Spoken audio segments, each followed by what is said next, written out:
Film की शुरुआत एक छोटी सी बच्ची से होती है जिसका नाम मेई होता है। उसके दिमाग की याददाश्त क्षमता बहुत तेज है, जिस कारण वो जटिल गणितीय समस्याओं को कुछ ही सेकंड में हल कर लेती है और संख्याओं की कोई भी श्रृंखला एक बार में ही याद कर लेती है।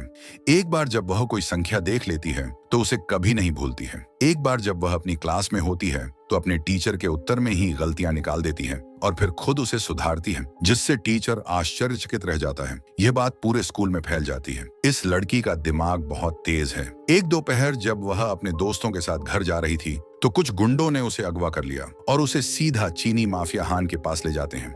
हान उस लड़की से कहता है कि मैंने तुम्हें इसलिए यहाँ बुलाया कि मैंने सुना है कि तुम्हारा दिमाग कंप्यूटर से भी तेज चलता है, क्योंकि हान के आपराधिक रिकॉर्ड डिजिटल चैन में छप गए थे, जिसे उसे ट्रैक करना बहुत ही आसान हो गया था। उसे ऐसे ही एक व्यक्ति की जरूरत थी जो उसकी जानकारी को पूरे तरीके से अपने दिमाग में संग्रहित रख सकता है। इस काम के लिए यह लड़की एकदम सही है, लेकिन उस लड़की ने ऐसा करने के लिए साफ मना कर देती है क्योंकि वह अभी एक छोटी सी बच्ची है। लेकिन फिर हान उसे कहता है कि अगर तुमने हमारा साथ नहीं दिया तो हम तुम्हारी बीमार माँ को खत्म कर देंगे। मेई के पास दूसरा विकल्प न होने के कारण उसका साथ देने के लिए सहमत हो जाती है। इधर हम ल्यूक को फाइट करते हुए देखते हैं। उसे ये मैच हारना होता है, लेकिन जोश में आने के कारण उसने अपने प्रतिद्वंदी को एक जोर से पंच मारता है, जिस कारण वो कोमा में चला जाता है। वह ये मैच जीत जाता है। बाद में ल्यूक उससे मिलने हॉस्पिटल जाता है। वहां जाने पर उसकी माँ ल्यूक पर बहुत गुस्सा करती है और उसे यहाँ से जाने के लिए कहती है। इस मैच में रूसी माफिया बॉस ड्यूशेस्की ने लाखों डॉलर दांव पर लगाए थे, जिस कारण उसे बहुत भारी नुकसान हुआ था और इसका जिम्मेदार सिर्फ ल्यूक को मानता है। इस कारण वो ल्यूक से बदला लेना चाहता था। ल्यूक जब गाड़ी चला रहा होता है तो उसकी पत्नी का कॉल आता है। वो उसे बताती है कि उसके घर में कुछ गुंडे घुस आए हैं, इसीलिए ल्यूक जल्दी से घर पर पहुंचता है। वह देखता है कि उसकी पत्नी मर चुकी है। तभी यहाँ वेस्ली नाम का एक आदमी आता है जो रशियन माफिया ड्यूशेस्की का बेटा होता है। उन्होंने उसकी पत्नी को इसलिए मारा था क्योंकि ल्यूक को मैच हारने के लिए कहा गया था। ऐसा नहीं करने पर उन्हें लाखों डॉलर का नुकसान हुआ था। वेस्ली ल्यूक से कहता है कि आज के बाद तुम जहां भी जाओगे हमारी नजर तुम पर रहेगी और अगर तुम किसी के भी करीब गए तो हम उस इंसान को मार देंगे। तुम अगर खुदकुशी करना चाहो तो हम तुम्हें कभी नहीं रोकेंगे। लेकिन ल्यूक बहुत ज्यादा दुखी हो जाता है क्योंकि उसने अपनी पत्नी को हमेशा के लिए खो दिया था। उधर हम मेई को देखते हैं जिसको न्यूयॉर्क में 1 साल का समय बीत चुका है। वे यहाँ हान के सभी कामों को देखती हैं। मेई समझने लगती है कि कैसे शक्ति और पैसा भूमिगत की दुनिया के माध्यम से चलता है। वह सिर्फ एक छोटी बच्ची हो सकती है, लेकिन हान के साम्राज्य में एक सबसे मूल्यवान संपत्तियों में से एक है और उसे अब हान के सभी काले कारनामे के बारे में पता होता है। दूसरी तरफ हम ल्यूक को देखते हैं जो एक धर्मशाला में रुका हुआ होता है। एक गरीब आदमी ल्यूक से मदद मांगता है। वह उससे कहता है कि उसके पैर बिल्कुल खराब हो चुके हैं। इस बात को सुन के ल्यूक ने अपने जूते उसे दे दिए, लेकिन जैसे ही ल्यूक सुबह उठता है तो वे देखता है कि उस आदमी को रात में किसी ने मार दिया था। ल्यूक तुरंत समझ जाता है कि यह सब कुछ ड्यूशेस्की गिरोह के लोगों ने ही किया है, क्योंकि उन लोगों ने पहले ही कहा था कि वे किसी के भी करीब जाएगा तो वह उस इंसान को मार देंगे। एक महिला मेई के पास आती है। वे उसे बताती है कि उसकी माँ गंभीर रूप से अस्पताल में बीमार थी, जो अब इस दुनिया में नहीं रही है। मेई ये सुनकर रोने लग जाती है। उधर हम देखते हैं कि हान भी न्यूयॉर्क पहुंच चुका है। वह अपने 7 संख्याओं के क्रम के साथ एक कागज का टुकड़ा लाता है, जिसे वे मेई को याद करने का आदेश देता है। उस कागज में लिखी गई संख्याओं को मात्र 10 सेकंड में ही मेई याद करके अपने दिमाग में संग्रहित कर लेती है। फिर उसके सामने ही हान उस कागज के टुकड़े को जला देता है। अब उस कागज वाली संख्या केवल मेई को ही याद है। अब मेई को दूसरी जगह पर ले जाने की तैयारी करते हैं, जहां उसे याद करने के लिए संख्याओं का दूसरा सेट दिया जाएगा। लेकिन इससे पहले वह अपना मिशन पूरा कर सके, उससे पहले ही रूसी माफिया ड्यूशेस्की गिरोह के आदमी उन पर हमला कर देते हैं। ये वही लोग हैं जिन्होंने ल्यूक की पत्नी की हत्या की थी। ये मेई को लेकर ड्यूशेस्की के पास पहुंचते हैं। ड्यूशेस्की मेई से उन नंबर्स को बताने के लिए कहता है। मेई यहाँ पर झूठ बोलती है कि उसे अभी नंबर बताए भी नहीं हैं। तभी हम यहाँ उस महिला को देखते हैं जिसने मेई को जानकारी दी थी कि उसकी माँ मर चुकी है। अर्थात ये महिला ड्यूशेस्की गिरोह के लिए काम करती थी। ये महिला भी मेई से उन नंबर्स को पूछने का प्रयास करती है, लेकिन वह उसे भी कुछ नहीं बताती, जिस कारण उस महिला को गोली मार दी जाती है। तभी हान के एक आदमी चैन ने पुलिस अधिकारी वुल्फ को कॉल किया और उसे उस लड़की को ढूंढने के लिए कहता है जो अभी ड्यूशेस्की के पास थी। वह इसके लिए वुल्फ को एक बड़ी कीमत देने के लिए तैयार है। पुलिस अधिकारी वुल्फ वैसे भी एक लालची अधिकारी था। वो हान के इस ऑफर के लिए तैयार हो जाता है।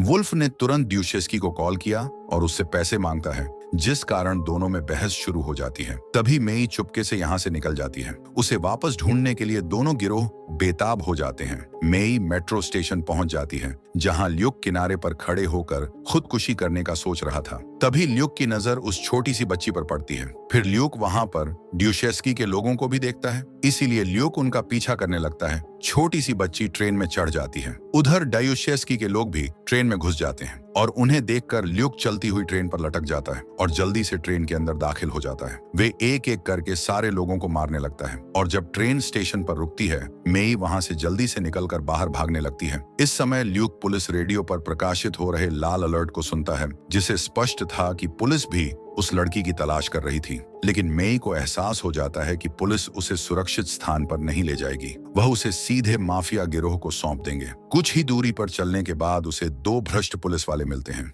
वे उसे पकड़कर गाड़ी में बैठाने वाले ही होते हैं कि तभी ल्यूक वहां आ जाता है और उन दोनों पर हमला कर देता है। वे उन दोनों को बेहोश कर देता है और मेई को लेकर जाने लगता है। तभी वो देखता है कि रूसी बदमाशों का एक बड़ा गिरोह उसका पीछा कर रहा है। ल्यूक सभी रूसी बदमाशों को मार गिराता है।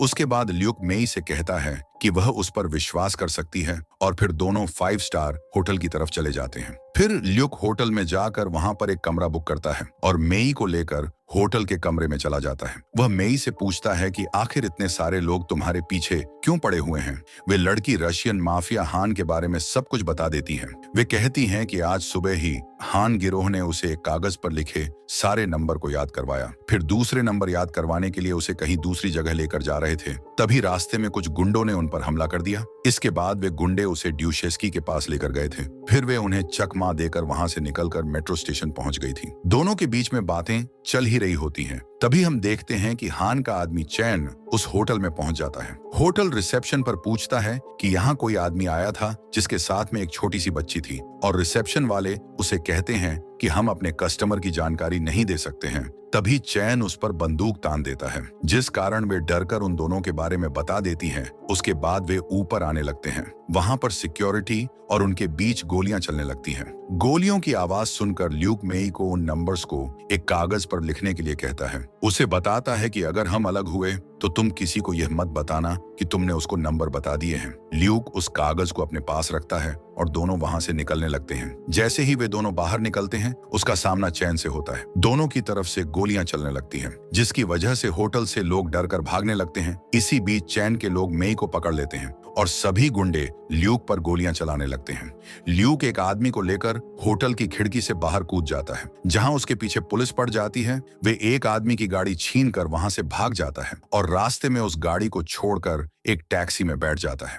ल्यूक ने चोरी किए हुए फोन से वेस्ली को कॉल करता है। ये वही व्यक्ति है जिसने ल्यूक की पत्नी की हत्या की थी। ल्यूक उसे बताता है कि उसे उस तिजोरी के कोड के नंबर्स के बारे में पता है। ल्यूक ऐसा इसलिए करता है क्योंकि ड्यूशेस्की उन नंबर्स को पाने के लिए कुछ ना कुछ जरूर करेगा। वेस्ली ड्यूशेस्की का ही बेटा था। ल्यूक कैसे भी करके दूसरी तिजोरी के बारे में जानना चाहता था और ड्यूशेस्की को भी जान से मारना चाहता था। तभी हम वुल्फ को देखते हैं जो मेयर से मिलता है। वे उसे बताता है कि हमने ल्यूक नाम के एक आदमी को देखा है। इतने दिनों से उस लड़की को वहीं बचा रहा था। मेयर कहता है कि ल्यूक एक बहुत ही खतरनाक आदमी है। हम सबको उससे बच के रहना होगा, क्योंकि ल्यूक पहले एक पुलिस वाला था। उसके साथ वे एक हिटमैन भी था। पहले वे ड्यूशेस्की के लिए काम करता था और ल्यूक का साथी पार्टनर एलेक्स था, और इन दोनों ने मिलकर बहुत सारे बदमाशों को समाप्त किया था, जिनसे सरकार को खतरा था। लेकिन जल्दी ल्यूक को एक भ्रष्ट पुलिस गिरोह के बारे में पता चला था। ल्यूक ने उस गिरोह को खत्म करने का टारगेट बना लिया था। यहाँ पर मेयर वुल्फ के गिरोह की ही बात कर रहा था, क्योंकि वुल्फ का गिरोह ही पुलिस विभाग में सबसे भ्रष्ट गिरोह था। इसलिए ल्यूक उस गिरोह का खात्मा करना चाहता था। लेकिन हम लोगों ने अपना दिमाग लगाकर सारे आरोप ल्यूक पर लगा दिए,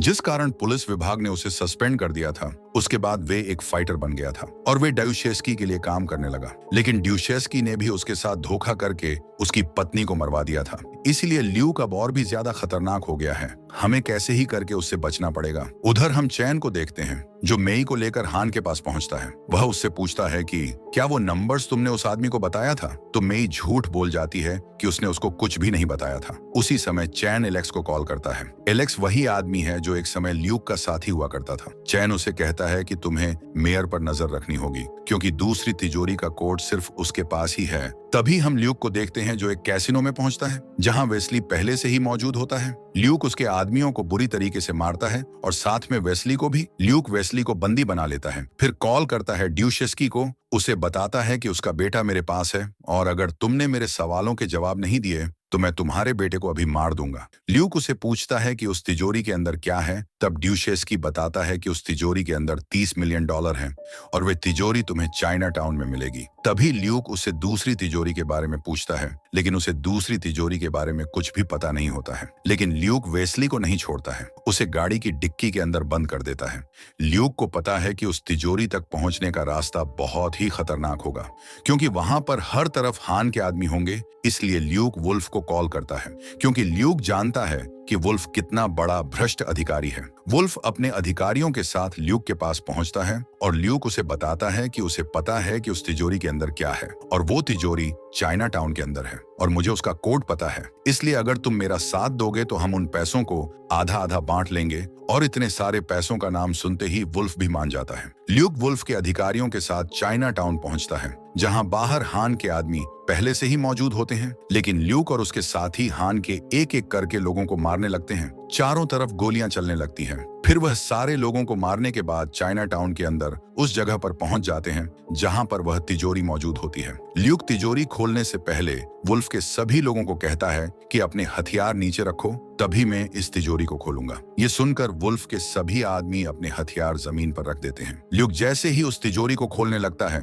लेकिन अचानक ल्यूक वुल्फ के सभी अधिकारियों को मार देता है। सिर्फ वुल्फ को ही जिंदा छोड़ता है। ल्यूक वुल्फ को तिजोरी खोलने के लिए कहता है, क्योंकि उसने उसे तिजोरी के कोड बता दिए थे। जैसे ही वुल्फ तिजोरी को खोलता है, उसके अंदर सचमुच $30 मिलियन थे। फिर हम बाहर का दृश्य देखते हैं, जहां पुलिस ने उस जगह को चारों तरफ से घेर रखा था। वुल्फ और ल्यूक पैसों को लेकर बाहर आते हैं। वुल्फ पुलिस वाला होता है, इसलिए उन दोनों को कोई नहीं रोकता है। ल्यूक और वुल्फ गाड़ी लेकर वहां से निकल जाते हैं। उसके बाद ल्यूक वुल्फ को गाड़ी की डिक्की में बंद कर देता है। यहाँ से निकलने के बाद ल्यूक सबसे पहले एलेक्स को कॉल करता है और उसे बताता है कि उसने अभी अभी वो $30 मिलियन चुरा लिए हैं। लेकिन एलेक्स उसे कहता है कि तुमने बहुत बड़ी गलती कर दी है, क्योंकि ये पहले तिजोरी का पैसा है और पहली तिजोरी लूटने के बाद बहुत सारे गिरोह के आदमी सक्रिय हो जाएंगे, क्योंकि अब उन्हें लगेगा कि तुम दूसरी तिजोरी के पास भी जरूर जाओगे और तुम्हें दूसरी तिजोरी के बारे में पता है क्या। लेकिन ल्यूक को दूसरी तिजोरी के बारे में कुछ भी पता नहीं होता है और एलेक्स उसे बताता है कि दूसरी तिजोरी के बारे में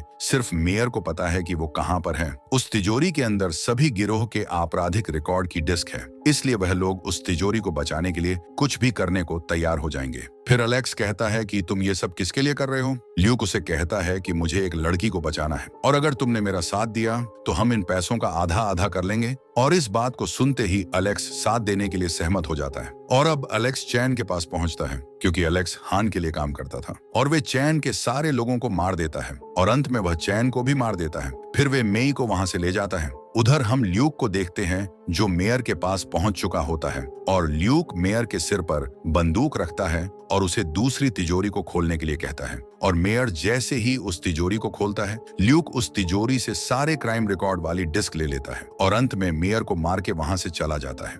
वे उस स्थान पर पहुंचता है जहां एलेक्स ने उसे मिलने के लिए कहा था और जैसे ल्यूक एलेक्स के पास पहुंचता है, एलेक्स तैयार है कि इस छोटी सी बच्ची और ल्यूक को मार के सारे पैसे ले ले। ल्यूक ने पहले ही अंदाजा लगा लिया था कि एलेक्स ऐसा ही कुछ करने वाला है, इसलिए ल्यूक ने सारे पैसे शहर में अलग अलग जगहों पर छुपा दिए थे। ल्यूक एलेक्स से कहता है कि अगर तुमने यहाँ पर कुछ भी चालाकी की तो तुम्हें वे पैसे कभी नहीं मिलेंगे। अगर तुम्हें वो पैसे चाहिए तो पहले इस बच्ची को छोड़ना पड़ेगा, इसके बाद तुम्हें मुझसे मुकाबला करना होगा। अगर तुम जीत जाओगे तो मैं तुम्हें बता दूंगा कि वे सारे पैसे कहाँ छुपा रखे हैं। एलेक्स भी ऐसा करने के लिए सहमत हो जाता है। एलेक्स उसे मुकाबला करने के लिए अपनी बंदूक को नीचे रखकर जैसे ही आगे बढ़ता है, तभी मेई उस बंदूक को उठाकर एलेक्स के पैर में गोली मार देती है। फिर बाकी का काम ल्यूक अपनी बंदूक उठाकर उसको खत्म कर देता है। इस सब को देखकर छोटी सी बच्ची डर जाती है। ल्यूक उस छोटी सी बच्ची से पूछता है कि तुमने उस पर बंदूक क्यों चलाई। तो मेई उसे बताती है कि मैंने इस आदमी को पहले भी लड़ते हुए देखा था और इसे हराना तुम्हारे लिए बहुत मुश्किल होता,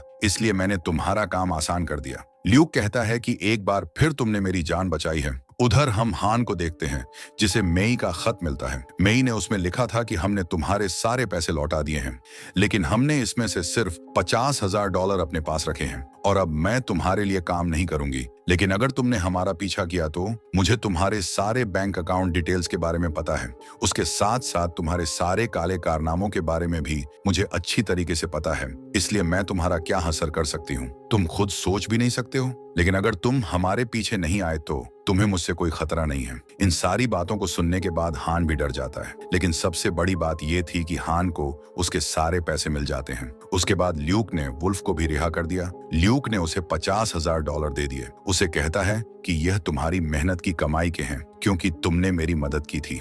अब तुम हमारा पीछा नहीं करोगे। उसने ड्यूशेस्की के बेटे को भी जिंदा छोड़ दिया। उसके बाद ल्यूक मेई के पास पहुंचता है। उसे कहता कि वह एक अच्छा पिता बनने की पूरी कोशिश करेगा, लेकिन मेई उसे कहती है कि मुझे पिता नहीं, एक अच्छा दोस्त चाहिए जो हमेशा मेरी रक्षा कर सके। और ल्यूक कहता है कि ठीक है, मैं तुम्हारी हमेशा रक्षा करूंगा। इसी सस्पेंस के साथ मूवी समाप्त होती है। मूवी अच्छी लगी तो लाइक और सब्सक्राइब कर दे। Thanks for watching.